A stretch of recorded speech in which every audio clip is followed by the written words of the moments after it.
Hey, thanks for dropping into this episode of Kontent Waves, a podcast about content-led innovation and the people in the space who are using content to spark engagement and connection in meaningful ways. This podcast is brought to you by the team at Kontent.ai, and I'm your host, Monica. And today, I'm really glad to be joined by Martin Michalik, our VP of Product at Kontent.ai. I work in product marketing, he works in product management, so usually our conversations are about release plans and product vision stories, roadmaps, campaign launches, things like that. But today we sat down instead and talked about what he does outside of work in building a professional networking community called ProductTank Brno. He's one of the organizers. He was one of their first speakers, and they've actually had 13 sessions, and it's not fizzling out anytime soon. It keeps growing and growing over time, which is pretty cool. So glad to have had Martin here, and hope you enjoy the conversation as much as I did. So, hey everyone, we're so glad to have you joining us on our episode of Kontent Waves. We're joined today by Martin Michalik, and so glad to have him as our first guest on our first ever episode. So, hey Martin, how are you doing? Hello Monica, thanks for having me. I'm quite excited to be here and talk about, hopefully, quite interesting stuff about content management and events. Awesome. So let's actually dive right in. You've done 13 sessions with a professional networking community called ProductTank Brno. And you've been with them since almost the very beginning. You were actually the first speaker and then joined their organizers team. So can you describe what this community is and what's most exciting about it? Sure. So ProductTank Brno is a professional community of, we call it all people product related. So it's essentially primarily a meetup for product managers, but we are often joined by other people working on product, such as designers, even developers. We have people from agile communities joining us. We have different business owners from all different sorts of companies. So going from startups to large enterprises. And it's an event that we run on a quarterly basis. And the reason why it's so exciting is that it is fairly large. We attract for every meetup around 100 plus attendees, which essentially makes us the largest or one of the largest professional meetups in Europe. Nice. That's great. So what was that moment where you realized, okay, this is something really special? Yeah, I think ProductTank was always a bit special because from the very first session we did, and you're right, I was there as a first speaker. We started with a small room and we filled the small room. We had like 60 plus ish people. And it was quite amazing. It was we expected way less people, but then for me, the moment we realized, hey, this is quite something, was when we actually closed a partnership with South Moravian Innovation Center, and we run the events at their venue, which is quite large. And the moment for me was when we actually first time attracted more than 100 people, and we run out of chairs. I'm like, okay, what do we do now, right? So because we didn't expect it, and what is great about it, we were able to maintain this level of attendance since then, and it was like that for the past 8-ish events. So that's great. Nice. You had like people standing in the back and crowding in. That's a good feeling to be those people standing in the back. You're like, what am I coming to? This is nice. Yeah. And then essentially, like after the event, you talk to people and they tell you, hey, this was great. I'm so surprised. I was not expecting this, and I'm for sure coming back next time. And I'm so sad that I missed the previous events, but this is great. So I was yes. Oh, that's great to hear, man. So I wanted to ask, since this is a Kontent Waves podcast, we really want to focus on the content angle and that role of content and the role it has in your success. So why do you think people come to the meetups? Is the content a major part, or? Yeah, so that's a very good question. Content is for sure a very important part of, I would say, any professional gathering, any meetup conference. But from our experience, it's not the only reason. It plays like major part. I would say 60% of the success is the content. Then I would say 20% to 30% is the social aspect, like how people feel at the event, whether they can talk to interesting people, whether they can talk to their friends, maybe their colleagues, maybe they're meeting someone new so they can network. And the last portion, 10 to 20%, is just the small details, like the room, the audio, the quality of the projectors, and all the small details. But in the end, they also play a role how people feel at the event, whether you actually have the chairs or not to sit. So content is super important. And also, I believe for us, it was one of the reasons why we were able to do 13 events and still have the high attendance. Because for us, having a really good and maybe different content than other meetups was always the motivation behind doing these meetups. Mm-hmm. So would you say that's what attracts people to your community, or what's that like special mix that makes ProductTank Brno, the Product Tank? I hope so because so we were thinking, I think like 2 years ago, how do we want to keep it fresh? Because after, let's say, 10 events or like few events, you've gone over the major topics that are discussed in our professional community in product management. So you've gone over collecting product feedback, you've gone over prioritization, you've gone over like, hey, how should align things in my development? And then you're like, okay, so what do we do next? Do we do the same topics again?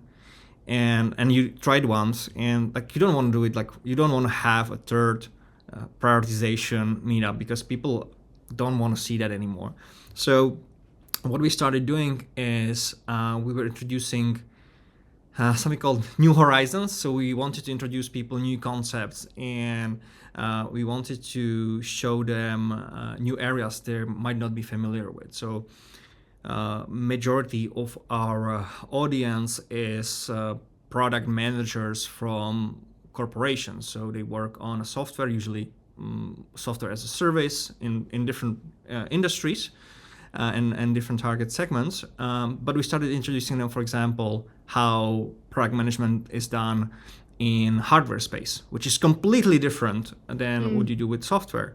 We've also had a very successful event that was focused on gaming. So how games are built, because essentially it's software as well, but very few people actually know how much work and time and effort goes into building a game, and how is product management done in areas like that. So we try to give people new perspectives and show them how product is done in different areas. And that was, I believe, the reason why people are showing up, because they're always learning something new. Mm-hmm. And do you find that that's why you're most successful, or even more successful than like other local meetups, for example?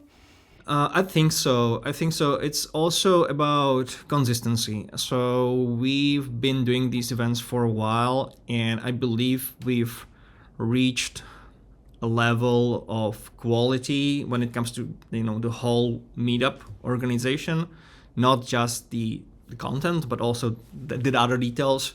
Right. And people know what to expect. People are already knowing us a bit.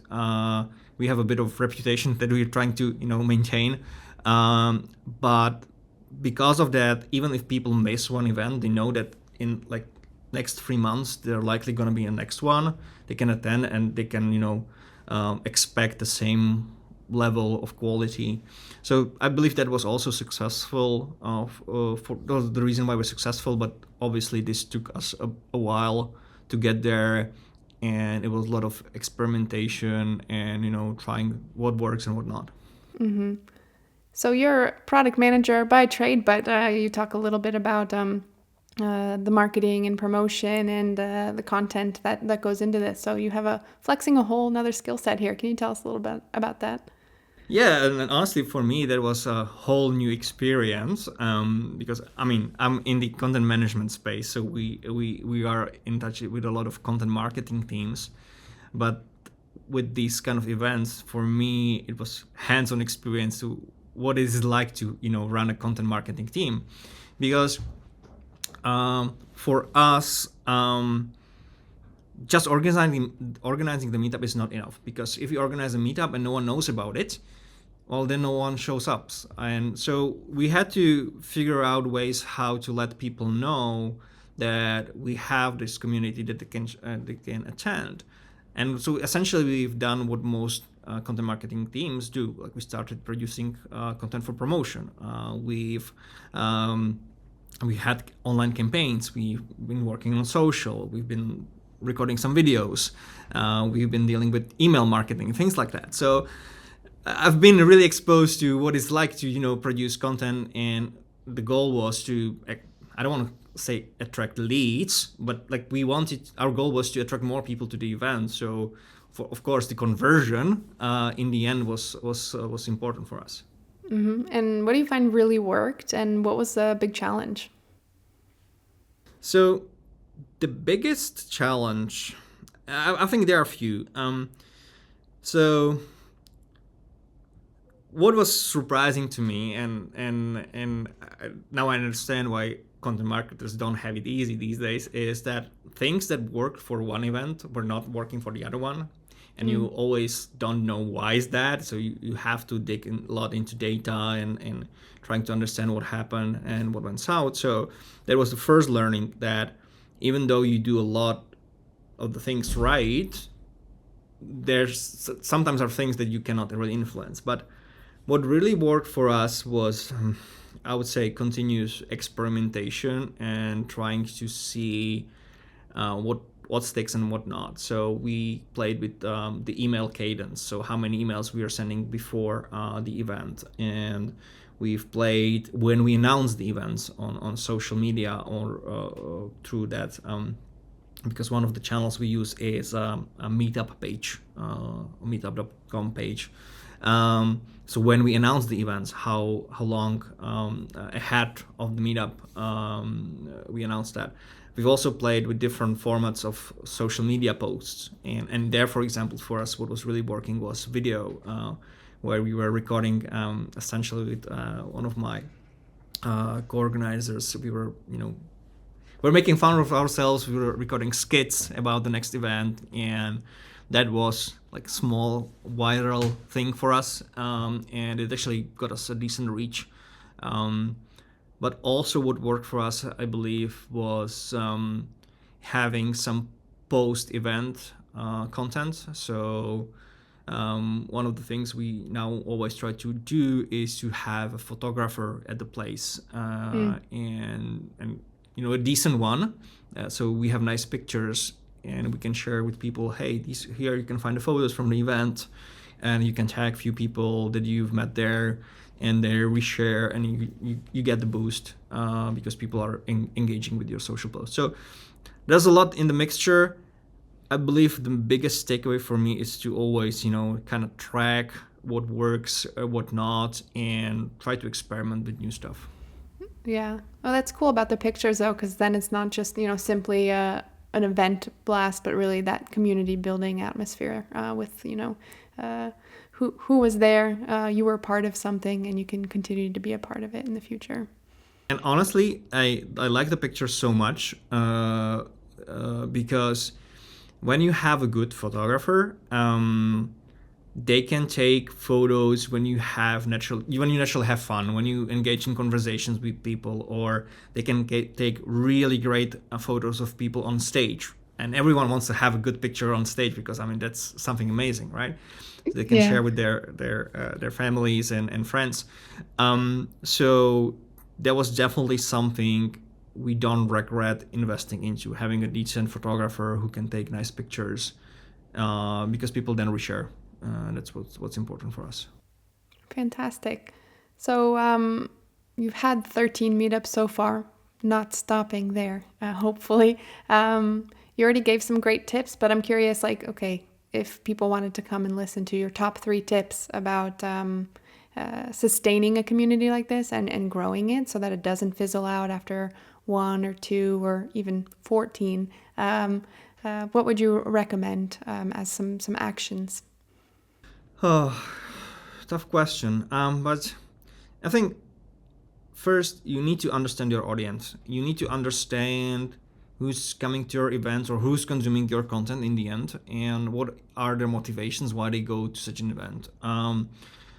So we spend a decent amount of time trying to understand what is the mixture of people there, what is their background, because sometimes it's even quite difficult to find the right balance of, hey, are we gonna have more beginner friendly content, or do we want to have something more intermediate or maybe even more advanced, because you will get all sorts of people at the event, so there's always a challenge. So you need to understand what you can expect. Then the second thing is really focus on the content quality, and for us that means having maybe less speakers, because we, for example, in the past we used to have 3 speakers and then a panel discussion, so we had a lot of people on stage, but over time we decided to scale this down, so now we have 2 speakers only, and we spend more time with them. So they have their session first, which is like 15 minutes, and after that we do interview with them on stage, so people can ask questions from the audience, to follow up on some things from their content, and we spend more time on picking the right people with interesting content. Wow, that's actually really interesting to hear that, admitting that scaling back makes a difference in the quality of the content, and for events you want to make sure you're exciting and attracting, and we've got all these amazing speakers coming, but to intentionally say no, let's scale it back and really focus on the time people are spending on that topic. Wow, that's really cool to hear. Yeah, for us it was a game changer, honestly. It was probably the number one thing that made it sustainable. The reason why is that this is still like volunteering work. So we do this after regular working hours. So we do it during events, evenings and weekends. So not only now we have to find less speakers, even though we spend maybe more time like finding the right speakers. It also helped us to calibrate the length of the event itself. So it's, the right amount of time. People, have one large session, then have a break, then have another large one, because it's still, again, event after work. So it's not like a conference or something like that. But then it allowed us to spend more time with speakers, because one of the feedbacks we got in the past was, hey, the person that was there was great. I wish we had more time, to ask them questions or spend more time with them or get more insights from them. So it's like, okay, how we do it. So we do like lightning 15-minute session on some really good topic that maybe goes even deeper, and then have audience ask them questions. And for us, going from like multiple speakers to just 2 and giving them focus and time, and really picking the quality speakers made a difference that first made it sustainable and made it more interesting to the audience. Cool. And I think I started speaking at your second tip, so if you have a third tip for folks, please share it. And I think the third thing for us is consistency. So always try to make the next event as good as the last one and slightly better. So pick some clues what didn't work, and it doesn't have to be massive change. Just little details that could be done better over time. Like if you improve every event 2%, 3%, the compounding effect will show itself. And try to analyze, get some feedback loop from the people that attended. So get some, the metrics from your audience, get some insights, because otherwise Otherwise, you're doing things blindly, and there's very little chance that you will actually hit the right things to improve. Oh, it's so great to hear. So are you excited for the next sessions coming up? Yeah, definitely. And the reason why we still do it is we still we try to approach it playfully. So we are, trying. We love to try new things. We love to experiment, which I believe is also important for content management, because if you do things always the same, like you get your audience, but you're not like getting more people in. So we have some crazy ideas maybe that hopefully will make it into reality. We would love to have some foreign speakers joining us, some well-recognized names. We would love to do, for example, sessions with some real customers, so we can also again show new horizons, maybe show some the other side of the barricade to our audience, and things like that. So we have a backlog of ideas, and our main goal is still to make it exciting, make it fun for people. So I'm looking forward to it, and honestly gives me energy. So Oh, that's awesome. Well, thanks so much for sharing your story today. I wanted to wrap up. I asked you this ahead of time so you could get some time to think about it, but we're here to ride that content wave. So can you recommend to our listeners a book, an article, a podcast, or piece of content that you find yourself going back to again and again? sure, and it's a great tip for anyone who would actually love to speak at such an event, because it's an article called "Want a Better Pitch? Watch This." And if you just search and Google for it, you will get it. And it's a great article that's been around for, I think, now 10 years or so.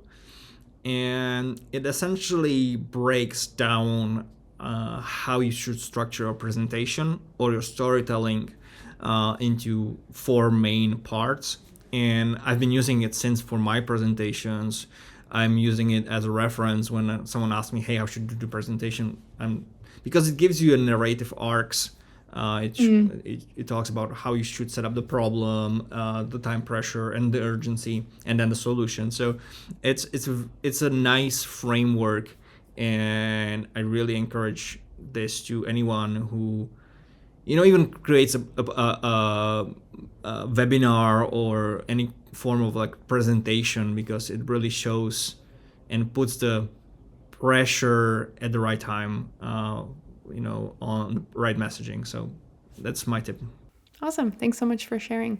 And thanks everybody for listening to our episode today. And hopefully you learned some good stuff from Martin about building and sustaining a professional community that's exciting, playful, and fun, and also worthwhile. So Martin, again, thanks so much for joining me today as well. Have a good one. Thanks for having me.